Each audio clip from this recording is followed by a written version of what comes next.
La diffusion vient de démarrer. Tous les participants sont en mode écoute seul.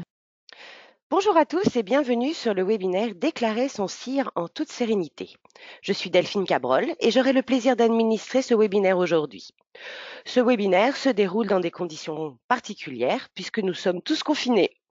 C'est pourquoi nos deux intervenants sont à distance aujourd'hui. Ce webinaire durera une trentaine de minutes et nous répondrons à toutes vos questions à la suite de la présentation pendant environ 10 minutes. J'en profite pour vous indiquer que vous pouvez poser toutes les questions que vous souhaitez pendant le webinaire grâce au module questions qui se situe en bas à droite de votre écran. J'ai le plaisir maintenant de vous présenter nos deux intervenants du jour. François-Xavier Pic, fiscaliste chez Heming. Bonjour François-Xavier. Bonjour Delphine, bonjour à tous. Et Maître Quentin, avocat fiscaliste du cabinet Hoche, partenaire d'Heming depuis de longues dates. Bonjour Maître. Bonjour Delphine, bonjour à toutes et à tous. Je laisse maintenant la parole à François-Xavier pour débuter ce webinaire. François-Xavier, c'est à toi. Merci Delphine. Nous allons donc vous présenter lors de ce webinaire comment déclarer et sécuriser votre crédit d'impôt recherche. Nous commencerons donc par vous préciser les modalités de déclaration du crédit d'impôt recherche de manière classique et également les mesures particulières qui ont été prises pendant cette crise sanitaire pour aider les entreprises à passer cette période. Nous allons par la suite faire un focus plus particulier sur deux postes de dépenses qu'il nous paraît important de sécuriser, que sont les dépenses de personnel, puisque c'est généralement le plus gros poste de dépenses déclaré par les entreprises, et les dépenses de sous-traitance, qui est un poste de dépense qui fait l'objet d'une attention particulière par l'administration fiscale lors des contrôles fiscaux et qui a pas mal évolué ces derniers temps. Enfin, nous ferons un point sur l'utilisation de votre créance de crédit d'impôt recherche et nous terminerons par quelques actualités puisque le dispositif a tant d'un point de vue jurisprudentiel que légal évolué ces 2 dernières années. Nous allons donc commencer par vous présenter la procédure, comment bien sécuriser votre procédure de déclaration de crédit d'impôt recherche pour cette année 2020 un peu particulière. Donc le système classique, les entreprises devront déclarer leur crédit d'impôt recherche par le biais du formulaire 2069A qu'elles devront joindre au formulaire 2572 de solde sur l'impôt sur les sociétés. Pour les sociétés qui ont un exercice fiscal qui correspond avec l'année civile, le délai est fixé cette année au 3 mai 2020. Pour l'instant, il n'a pas été décalé à notre connaissance, mais il est possible que ça intervienne en raison de la crise sanitaire. Pour les sociétés qui ont un exercice fiscal qui ne correspond pas avec l'année civile, la société devra également joindre son formulaire 2069A à son formulaire 2572 de solde sur les sociétés, d'impôt sur les sociétés, avant le 15 du 4e mois suivant la clôture de son exercice. La particularité de l'exercice 2020 est que le CIR 2019, donc déclaré en 2020, devra obligatoirement cette année être télédéclaré en utilisant la procédure EDI-TDFC. Cette télédéclaration n'implique pas de mesures particulières, si ce n'est que les sociétés n'auront plus à envoyer leur formulaire 2069A au ministère de la Recherche, comme c'était le cas lors de la déclaration papier, puisque la télédéclaration prévoit un envoi automatique des formulaires au ministère. La loi de finances pour 2020 a prévu une nouveauté, une nouvelle annexe à remplir pour certaines entreprises. Certaines entreprises, en effet, qui engagent entre 10 et 100 millions d'euros de dépenses d'assiettes de crédit d'impôt recherche, devront fournir une annexe supplémentaire indiquant le nombre de jeunes docteurs qui ont été valorisés au crédit d'impôt recherche. Puisque, comme vous le savez, les jeunes docteurs peuvent être valorisés pour le double de leur montant au crédit d'impôt recherche. Et donc, cette mesure a pour objet d'identifier l'impact qu'a le crédit d'impôt recherche sur l'embauche des jeunes docteurs, puisque c'est une des finalités du dispositif. Donc, en cette période liée à la crise sanitaire, certaines dispositions particulières ont été prises. Et donc, en 2020, la crise sanitaire a poussé le gouvernement à prendre des mesures d'urgence pour aider les entreprises. Ainsi, les entreprises qui ont une créance de crédit d'impôt recherche restituable, et seulement ces entreprises, en 2020, peuvent en faire la demande anticipée avant le dépôt de leur liasse fiscale. Donc, seules les entreprises qui ont une créance de crédit d'impôt recherche restituable en 2020, il n'y a pas de changement à ce niveau-là. La seule particularité est que ces sociétés pourront demander la restitution de leur solde de crédit d'impôt recherche déjà restituable par anticipation, donc avant le dépôt de leur liasse fiscale. Elles devront pour cela déposer donc le formulaire 2069A, évidemment, qui indique le montant de leur crédit d'impôt recherche. Également, le formulaire 2573, qui est le formulaire de demande de remboursement du crédit d'impôt recherche. Et elles devront joindre ces deux formulaires à leur formulaire 2572, qui est le solde du crédit d'impôt recherche, pour constater qu'il y a bien une créance restituable pour ces entreprises. Ne sont donc concernés par cette mesure que les PME qui, comme vous le savez, peuvent se faire rembourser leur crédit d'impôt recherche de manière immédiate, on y reviendra, et les sociétés, les grandes entreprises, donc qui ne répondent pas au statut de la PME, qui ont une créance de crédit d'impôt recherche restituable en 2020, c'est-à-dire qu'elles n'ont pas encore imputé leur crédit d'impôt recherche leur crédit d'impôt recherche de l'année 2016, qu'elles n'ont pas imputé sur les 3 impôts sur les sociétés suivants. Donc, une fois que les modalités de déclaration du crédit d'impôt recherche sont maîtrisées, nous avons souhaité faire un focus sur les dépenses de personnel, qui est un poste particulièrement suivi par les vérificateurs. C'est en effet le plus gros poste de dépenses généralement déposé par les entreprises et donc qui fait l'objet évidemment d'attention particulière lors des contrôles fiscaux. Donc, une fois vos projets éligibles identifiés, en effet, le préalable de votre déclaration de crédit d'impôt recherche va être d'identifier vos projets éligibles et les phases de vos projets que vous allez pouvoir valoriser au crédit d'impôt recherche. En effet, tout votre projet ne sera pas valorisable au crédit d'impôt recherche et donc il va falloir identifier quelles phases du projet répondent à la définition de la recherche et développement du crédit d'impôt recherche, donc à la définition du manuel de Frascati. Et une fois vos projets identifiés, vous allez pouvoir valoriser du personnel qui a travaillé sur ces projets. Donc, une fois vos projets identifiés, il vous faudra être en mesure de justifier le temps des salariés que vous avez valorisés, qui ont travaillé sur ces projets. Ces temps font en effet l'objet de vérifications régulières par les agents de contrôle fiscaux. Il vous faudra donc être en mesure de justifier assez finement les temps que vos salariés ont passés sur la R&D éligible. En effet, ne sont valorisables que les salariés ayant effectué de la R&D et seulement le temps pendant lequel ils ont travaillé sur des travaux éligibles. Il vous faudra donc identifier le personnel éligible, c'est-à-dire le personnel qui répond à la définition qui vous a été donnée du crédit d'impôt recherche, et justifier les temps passés en R&D par ce personnel sur les projets éligibles. Donc, pour les moyens de preuve, l'administration fiscale n'a pas indiqué de méthode de preuve pour justifier les temps valorisés. Dès lors, vous avez toute latitude pour prouver par tout moyen que les temps que vous avez valorisés correspondent à des temps que vos salariés identifiés comme étant des salariés valorisables au crédit d'impôt recherche ont bien été passés sur des travaux éligibles au crédit d'impôt recherche et que donc vous n'avez pas valorisé plus de temps que nécessaire. Notre retour d'expérience est que la méthode la plus sécurisée pour mettre fin au débat en quelque sorte en cas de contrôle fiscal est de tenir à la disposition de l'administration fiscale une base de pointage qui devra être mise à jour au fil de l'eau pendant que vos salariés travaillent sur les travaux de R&D et tenue à jour régulièrement. Donc il n'y a pas de formalisme particulier, une base de pointage peut être mise en place au sein de vos entreprises, mais il existe également des solutions clés en main, donc à titre d'exemple Laboxy avec qui Amy a un partenariat. Donc c'est une solution suffisamment précise et rigoureuse selon nous, qui a fait ses preuves lors des retours de contrôles fiscaux que nous avons pour les sociétés qui ont utilisé cette solution. Également, une fois les temps valorisés et justifiés, un point particulièrement suivi par l'administration fiscale concerne le profil des salariés valorisés. En effet, même si la doctrine n'exige pas de formation particulière ou de profil technique particulier pour pouvoir être valorisé au crédit d'impôt recherche, l'administration fiscale a quand même une exigence et va vérifier que les salariés ont bien apporté un concours indispensable au projet de recherche et que donc ils sont valorisables au crédit d'impôt recherche.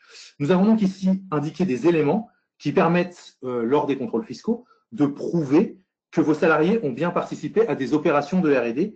Et donc, il n'y a pas de preuve parfaite, encore une fois, mais l'administration va procéder par faisceau d'indices. Et donc, nous vous avons indiqué quelques éléments qui, s'ils sont en adéquation avec vos travaux de recherche, qui pourront être intéressants de fournir à l'administration fiscale.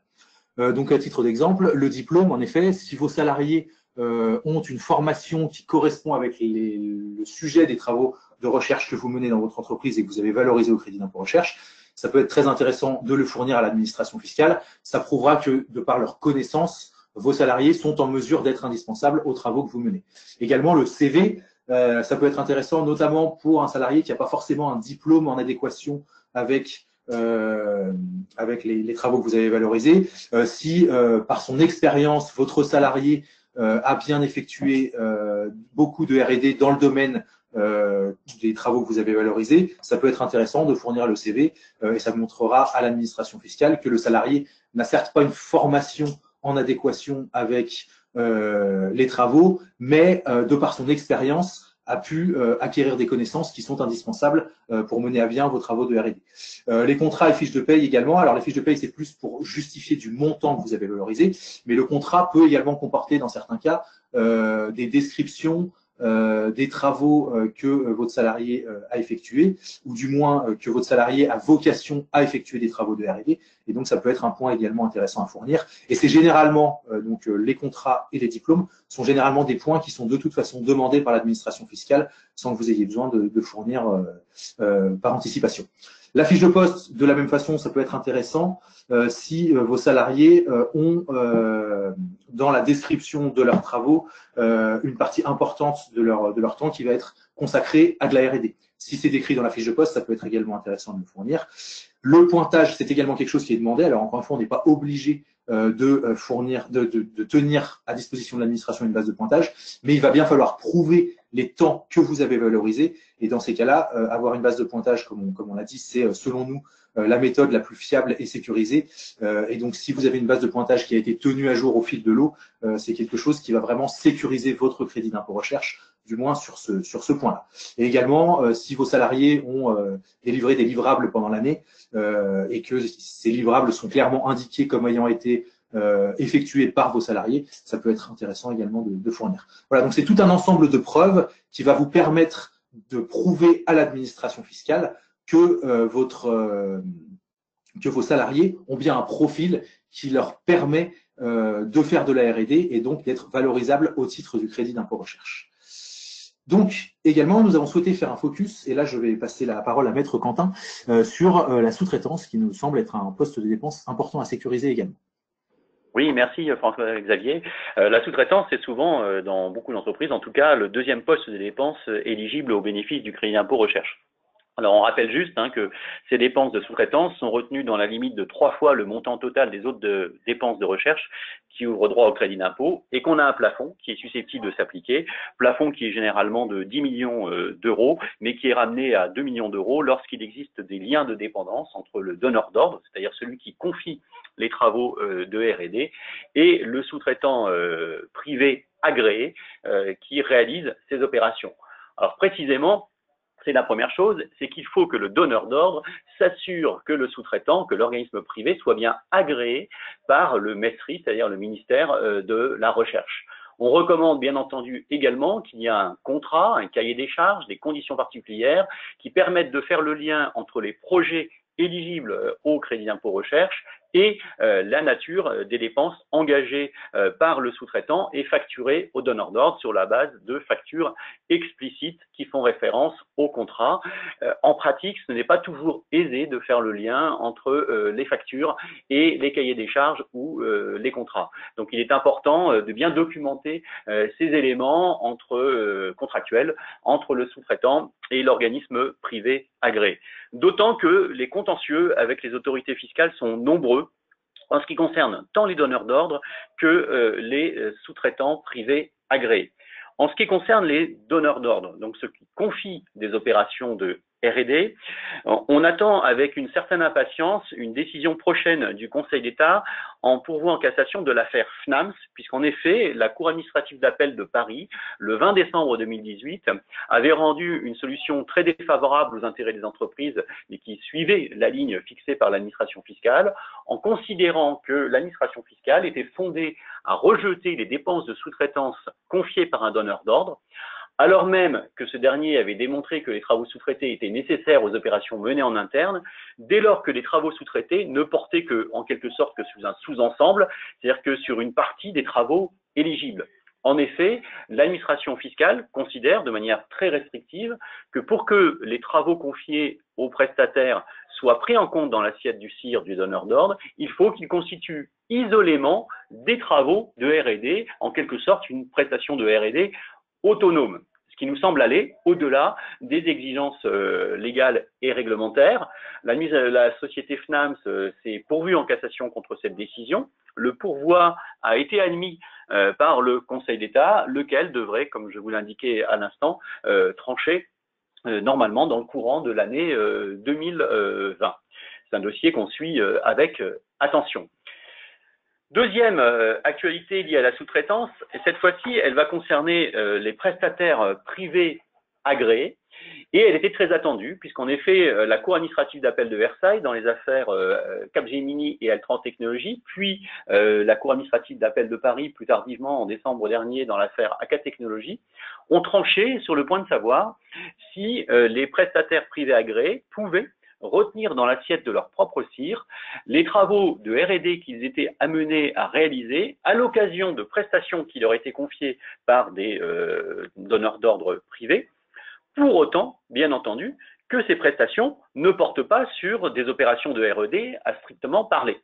Et les juges ont très strictement délimité les choses. Il faut que les prestations en question ne portent pas contractuellement sur la réalisation d'opérations de recherche. Donc pour ça, l'analyse des contrats est primordiale. Il faut que les prestataires privés agréés exposent eux-mêmes à cette occasion pour leur propre compte des dépenses de recherche dont ils assument la charge financière sans la répercuter aux donneurs d'ordre. Donc ça signifie concrètement que lorsqu'on est en forfait, par exemple, ça va être plus simple à démontrer. Et il faut également que les prestataires privés agréés conservent la propriété et donc l'usage des résultats de la recherche qu'ils ont menée pour leur propre compte, pour les besoins de leur propre activité. Si les prestataires privés sont capables de répondre favorablement à ces 4 conditions posées par la jurisprudence de la Cour administrative d'appel de Versailles, eh bien, ils pourront inclure dans l'assiette de leur propre crédit d'impôt, pour le bénéfice du crédit impôt recherche, les sommes qui, bien que ces sommes, aient été facturées en quelque sorte aux donneurs d'ordre.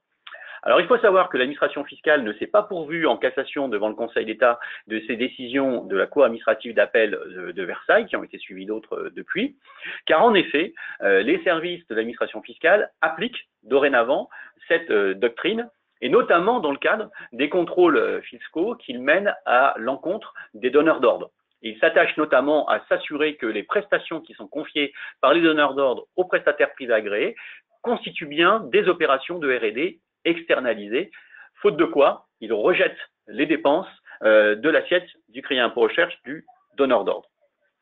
Troisième actualité d'importance liée à la sous-traitance, elle résulte de la loi de finances pour 2020 qui a mis fin à certaines pratiques jugées ou considérées plutôt comme abusives par les services fiscaux à l'occasion de contrôles.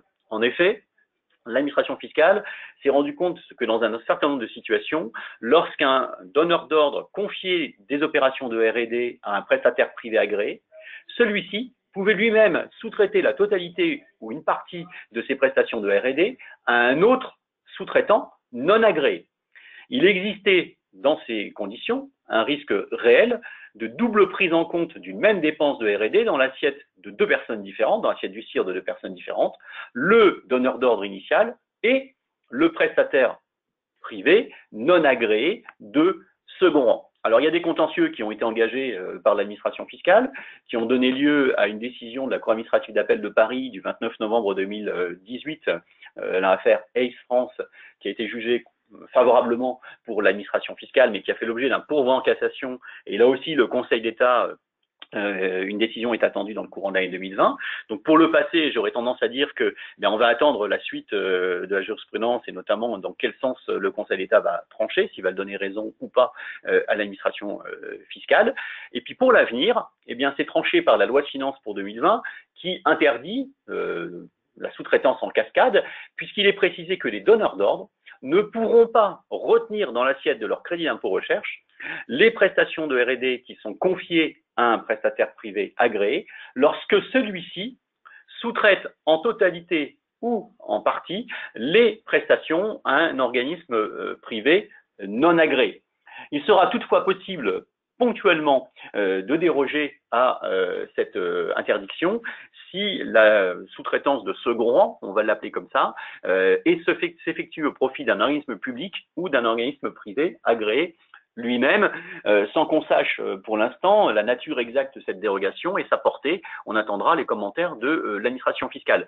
Mais on voit bien que dans cette phase issue de la loi de finances pour 2020 pour les opérations de recherche initiées à partir du 1er janvier 2020, c'est le donneur d'ordre qui se verra interdire la prise en compte dans l'assiette de son CIR des opérations confiées à un prestataire agréé si le prestataire agréé lui-même les confie à un prestataire de second rang non agréé.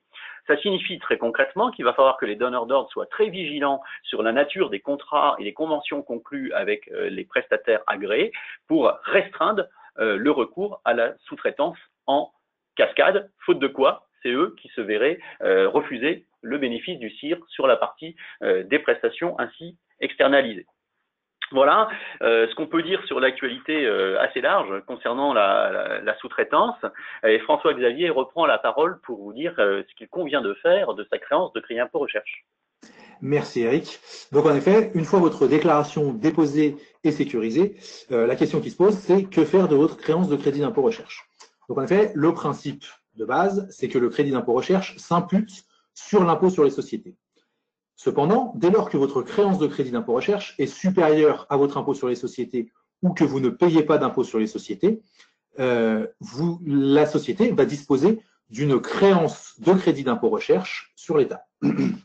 Donc le principe pour toutes les sociétés est que si votre crédit d'impôt recherche ne peut pas s'imputer sur votre impôt sur les sociétés, la créance de crédit d'impôt recherche dont dispose la société va s'imputer sur les 3 impôts sur les sociétés suivants. Et à l'expiration de ce délai, la société pourra demander le reliquat ou la totalité, si la société n'a jamais payé d'IS depuis, le remboursement de son crédit d'impôt recherche, comme on l'a vu tout à l'heure, par le biais du formulaire 2573.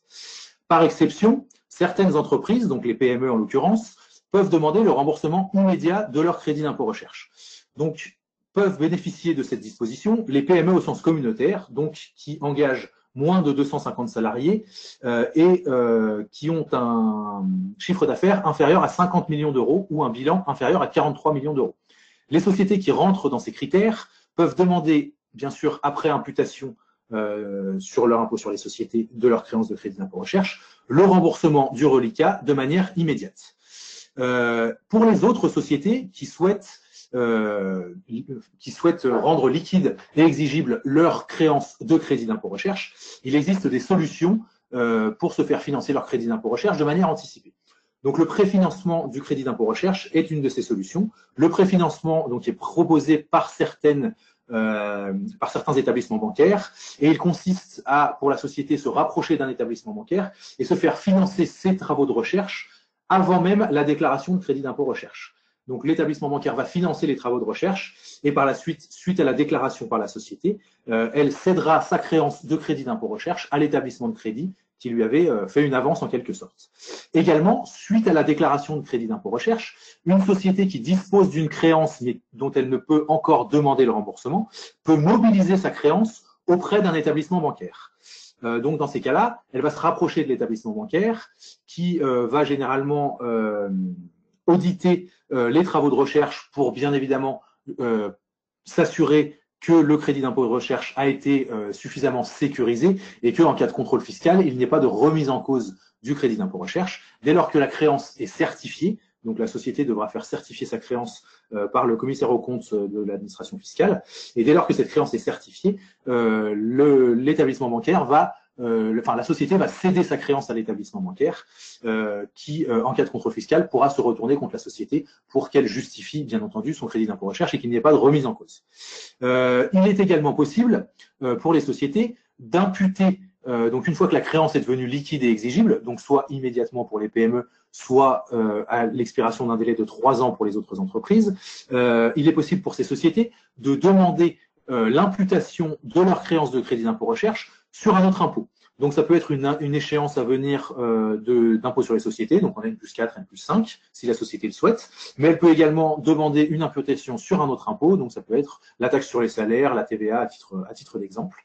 Il faut pour cela donc demander l'autorisation à l'administration. Il y a un formulaire dédié et si l'administration l'accepte, la société pourra donc utiliser sa créance de crédit d'impôt recherche pour se faire, pour l'imputer sur un autre impôt. Donc également, le dispositif ayant évolué ces dernières années, tant d'un point de vue jurisprudentiel que légal, nous avons souhaité faire un petit focus sur quelques jurisprudences marquantes sur le sujet. Donc la première, c'est la Cour administrative de Versailles, dans laquelle les juges, le 11 juillet 2019, la société, donc c'était l'arrêt Microelectronics, les juges se sont prononcés dans cette affaire sur la notion de cotisation sociale obligatoire. Donc comme vous le savez, quand vous valorisez des salariés au crédit d'impôt recherche, on va valoriser le salaire brut du salarié plus les charges patronales qui ont la nature de cotisation sociale obligatoire. La notion de cotisation sociale obligatoire n'a pas été définie légalement et donc ça a fait l'objet d'un contentieux assez important devant les tribunaux, puisque la définition n'étant pas légale, les sociétés prenaient les charges patronales et valorisaient celles qu'ils considéraient comme ayant la nature de cotisation sociale obligatoire. Les juges ont donc dû se prononcer à de multiples reprises sur des charges patronales pour savoir si elles avaient oui ou non la nature de cotisation sociale obligatoire.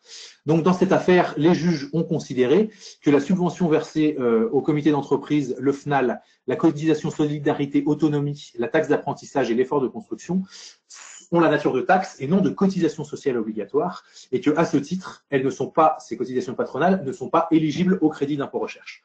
Donc nous avons observé depuis donc, le 11 juillet 2019 que les vérificateurs suivent assez scrupuleusement cette jurisprudence et donc nous ne vous conseillons pas de valoriser ces cotisations dans votre crédit d'impôt recherche sous peine de vous voir redresser ou en tout cas challenger sur ce point en cas de contrôle fiscal. Et je vais repasser la parole à Maître Quentin pour vous présenter une jurisprudence sur les prises et maintenances de brevets. Merci François-Xavier. Oui, en effet, dans une décision rendue très récemment, puisque c'était le 25 février dernier, la Cour administrative d'appel de Versailles, toujours elle, qui est compétente en matière de grandes entreprises, a rendu une solution défavorable aux contribuables dans une affaire où c'était une société du groupe qui prenait en charge les frais de prise et de maintenance de brevets d'autres entités du groupe. En fait, cette société, la société française, centralisait ce qu'on appelle l'activité corporate ou légale, au titre de laquelle elle prenait en charge l'ensemble des dépenses liées à la propriété intellectuelle du groupe et en particulier les frais de prise, de maintenance et de défense des brevets, y compris les taxes versées à l'INPI et à l'OEB. C'est assez fréquent dans les groupes de voir une société du groupe, souvent la société mère ou une société de prestation, centraliser ainsi les frais de prise et de maintenance de brevets. Et ces frais étaient ensuite refacturés, les dépenses en cause, aux sociétés titulaires des brevets situées hors de France.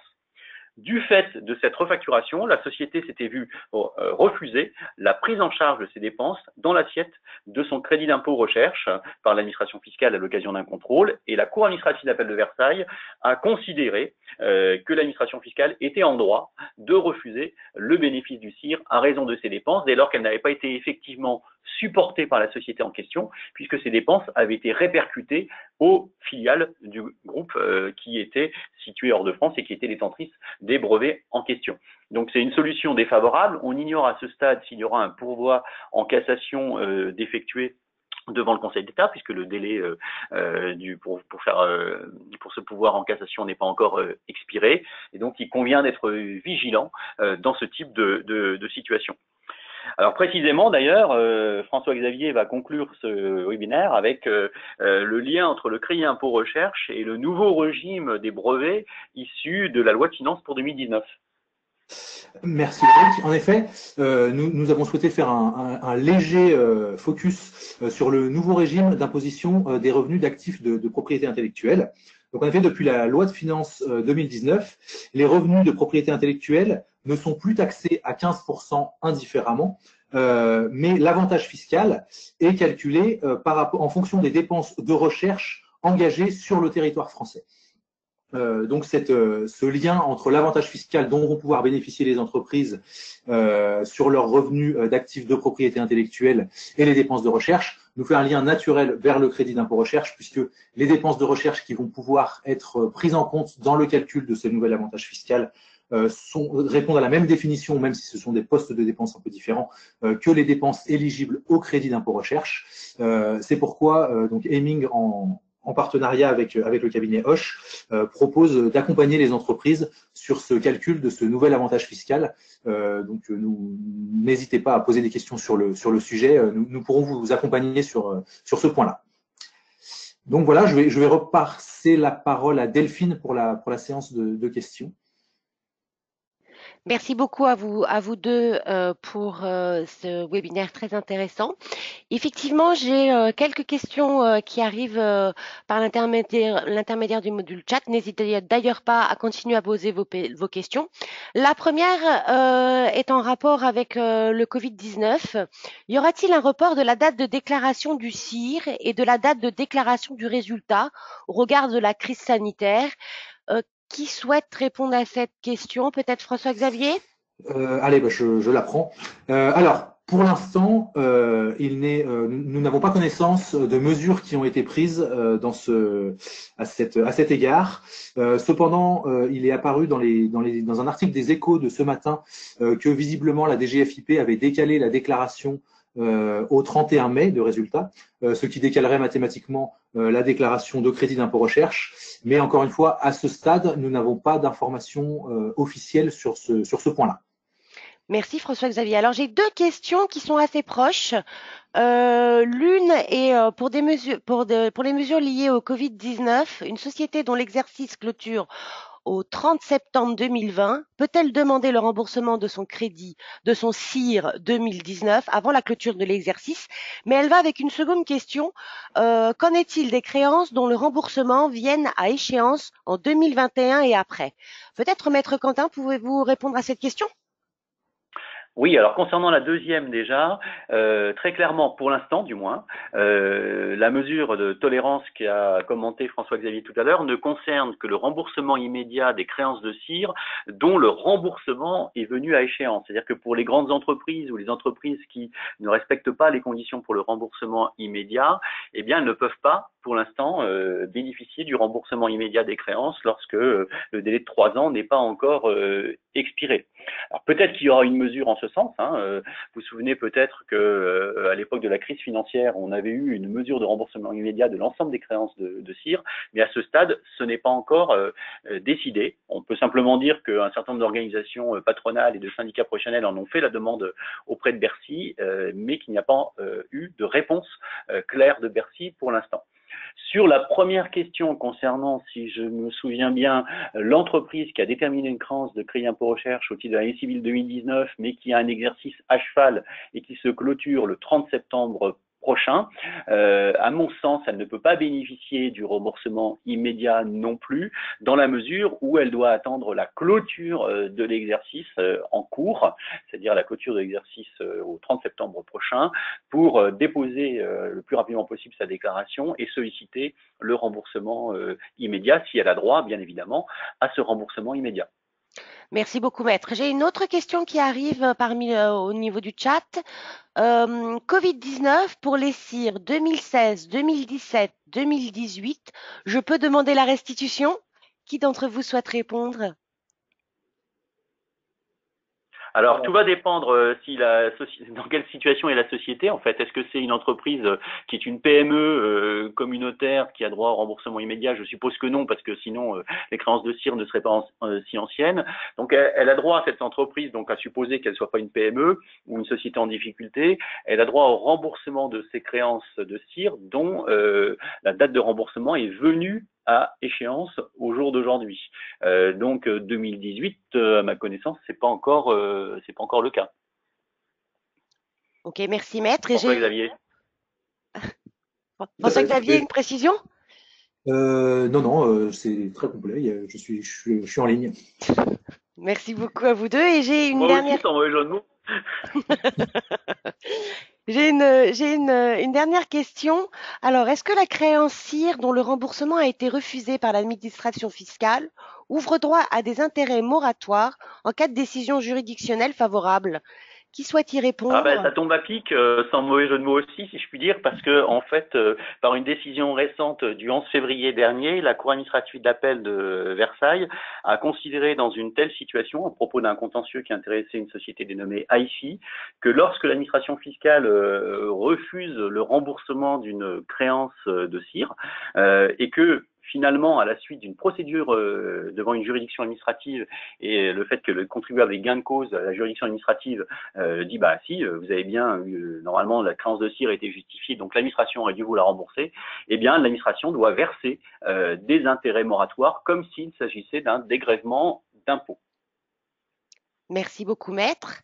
Eh bien, écoutez, je crois que nous n'avons plus de questions, donc nous allons clôturer ce webinaire. Si François-Xavier peut passer à la dernière slide qui me paraît très importante également. Donc déjà, dans un premier temps, on vous remercie d'être venu aussi présent aujourd'hui. Je vous rappelle que l'ensemble des documents et des slides seront envoyés dans les jours à venir par email et que le webinaire sera disponible sur le site internet en replay. Je remercie François-Xavier et Maître Quentin pour leur webinaire très intéressant.